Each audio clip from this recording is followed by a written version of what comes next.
E, não, o meu intestino funciona uma beleza. Eu vou ao banheiro 3 vezes por semana. Não tá bom não, querido. Então a ideia inicial era assim, não, a gente deixa 10 anos, tira 10 anos, puseram 10 anos, começaram a ganhar dinheiro, você acha que eles vão tirar? Não tiraram mais. Sempre que houver diarreia ou constipação crônica, pense em glúten.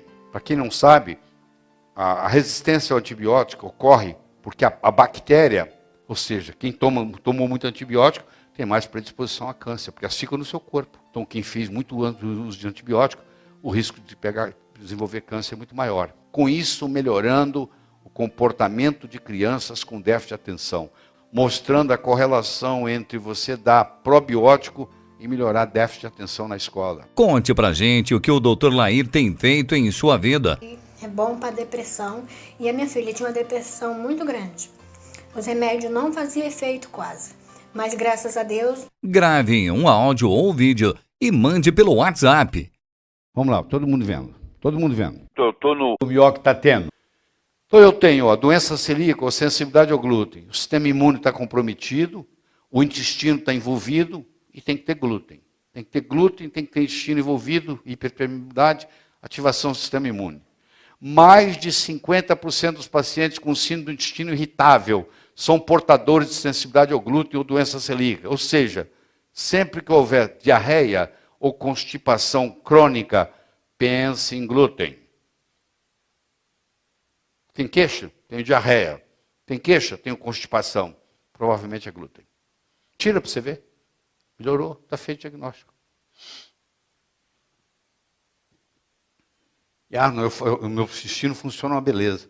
Eu vou ao banheiro 3 vezes por semana. Não tá bom não, querido. Seu banheiro tem que funcionar. Se você não almoça, toma café, almoça e janta, teoricamente você divide o banheiro 3 vezes por dia. Se estiver funcionando perfeito, é 3 vezes por dia. Eu já falei sobre fezes, como é que elas devem ser, a constituição, a cor, tudo isso nós já discutimos, né? Não é qualquer fezes, não. Em torno de 200 bactérias são conhecidas como patogênicas. No intestino há mais de 40 mil espécies bacterianas. Só 200 são patogênicas, o resto são amigas. Tá? Nós temos 10 elevado a 13 células no corpo. Nós temos 10 elevado a 14 bactérias no intestino. Geneticamente falando, se nós somarmos nosso DNA com das bactérias, só 10% do DNA é humano. 90% do DNA é bacteriano. Nós somos morfologicamente mais bactérias do que seres humanos.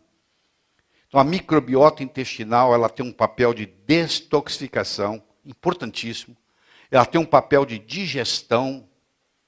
Você sabe que ela digere, ajuda na digestão, inclusive digere fibras, produzindo ácido graxo de cadeia curta, acetato, propionato, butirato. E ela tem um papel de defesa intestinal importante. Então, o que causa? Uso desnecessário de antibióticos. Quando os antibióticos foram lançados, a ideia científica que se tinha era a seguinte: você ia usar um antibiótico por 10 anos, você ia tirar o antibiótico do mercado, ele ficar 10 anos fora do mercado, você ia voltar com ele. Porque eles já sabiam que ia dar resistência. Então a ideia inicial era assim, não, a gente deixa 10 anos, tira 10 anos, puseram 10 anos, começaram a ganhar dinheiro, você acha que eles vão tirar? Não tiraram mais. E o que está acontecendo? Estão se formando os chamados L-forms. Para quem não sabe, a resistência ao antibiótico ocorre porque a bactéria, ela perde parte da membrana. Você vai ver daqui a pouco. Ela deixa de ter membrana. E como o antibiótico atua na membrana, ela sai fora da membrana, aí ela fica... O antibiótico não pode atacá-la mais. E essas bactérias não crescem em cultura. Não adianta você fazer cultura que elas não crescem. E são as que estão nos hospitais. São L-forms, resistentes a antibióticos. E isso está aumentando. E hoje se sabe que as L-forms predispõem ao início do câncer. Ou seja, quem tomou muito antibiótico tem mais predisposição a câncer, porque elas ficam no seu corpo. Estão aí, latentes. Micróbios, parasitas, por exemplo, quando você dá antibiótico, você pode ter infestação com cândida. Inibidores de bomba de prótons, nós já conversamos sobre isso longamente. Você perde a barreira do estômago, agora micróbio entra, micróbio sobe, vai para o pulmão, você tem pneumonia recorrente. Quem tem pneumonia recorrente provavelmente tem deficiência de ácido clorídrico, suco gástrico, você passa a dar a cloridade de betaína, eles param de ter pneumonia. O que uma coisa tem a ver com a outra? Você dá a cloridade de betaína, você baixa o pH do estômago, aquela bactéria que estava infectando o pulmão para de passar ali, aí tem um refluxo, ela vai para o esôfago, ela vai para o pulmão. Má digestão dos alimentos, toxinas e envelhecimento. A partir dos 50 anos de idade, é uma queda absurda na sua população de bífidos. Tá? A população dos bífidos diminui. Os bífidos estão no intestino grosso. Os lactobacilos estão no intestino delgado. E os bífidos estão predominantemente no intestino grosso. Aqui estão elas, ó. Você pode ler na literatura, chama-se CWD. Então procure o que são bactérias CWD, que você vai encontrar. Chama-se Cell Wall Deficient. Elas têm uma deficiência na membrana. Elas também são chamadas de heliformes. Elas não crescem em cultura e elas são resistentes a qualquer tipo de antibiótico, porque o antibiótico atua na membrana celular e elas já ficaram sem membranas. Isso é o grande problema da humanidade. Você não tem ideia do que está vindo por aí. Tá? Das heliformes, que hoje está provado que são causadoras de câncer. Entre outras coisas, causam câncer. Então, quem fez muito uso de antibiótico, o risco de desenvolver câncer é muito maior. Aqui, com o passar dos anos, a sua produção de bífido vai caindo. Por isso que nos lugares onde muito se vive, as pessoas fazem uso de alimentos fermentados. Porque os alimentos fermentados têm bífido. O velho não produz mais, a microbiota dele não segura bífido, mas ele ingere bífido todos os dias. Não é uma vez ou outra fazer um tratamento. Não, ele tem que montar um processo onde todo dia ele ingere bífido. Aí ele vive muito, mais de 100 anos. Então os probióticos, depende do número de culturas, depende do tipo de cepas, depende da liberação entérica, você tem que pedir. Quando você ingere via oral, é um detalhezinho só. Que se o farmacêutico não está ligado, e ele não é nem especialista nisso, ele vai errar. Se ele não estiver ligado nisso, você tem que dar com liberação entérica. A cápsula tem que ser resistente ao ácido clorídrico. Se ela não for resistente ao ácido clorídrico, ela morre no estômago. Aquilo ali é destruído, não passa, poxa. A maioria do pessoal tomando lactobacilo não serve para nada, porque eles não têm a lembrança de que tem que ser resistente no estômago. Tem que ser cápsulas entéricas que vão liberar no intestino. Do contrário, não chega lá. Tem que ter potência na expiração. Não, nós colocamos 15 bilhões de lactobacilos aqui. Eu quero saber o quanto que ele vai ter no dia da expiração, porque se você me dá um iogurte feito de leite pasteurizado, a empresa que fez o iogurte, é verdade, eles colocaram lá, 15 bilhões. Mas só que isso agora vem para a sua geladeira e morre.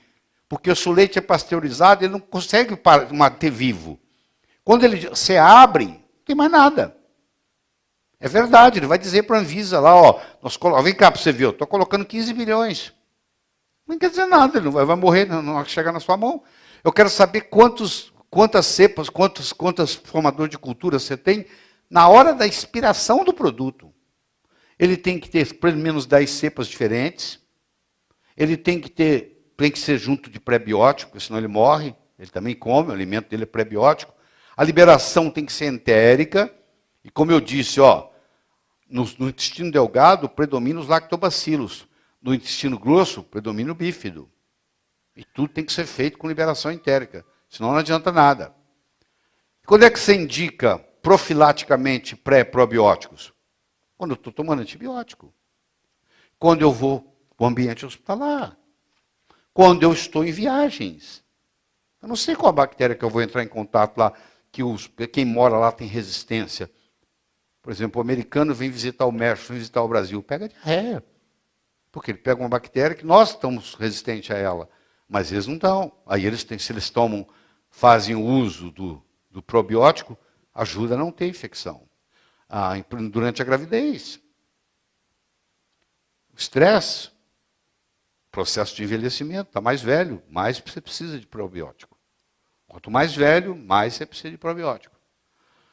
A administração de probiótico é uma novidade terapêutica útil na restauração da microbiota intestinal, redução da inflamação e reparo da funcionalidade da barreira epitelial, com isso melhorando o comportamento de crianças com déficit de atenção.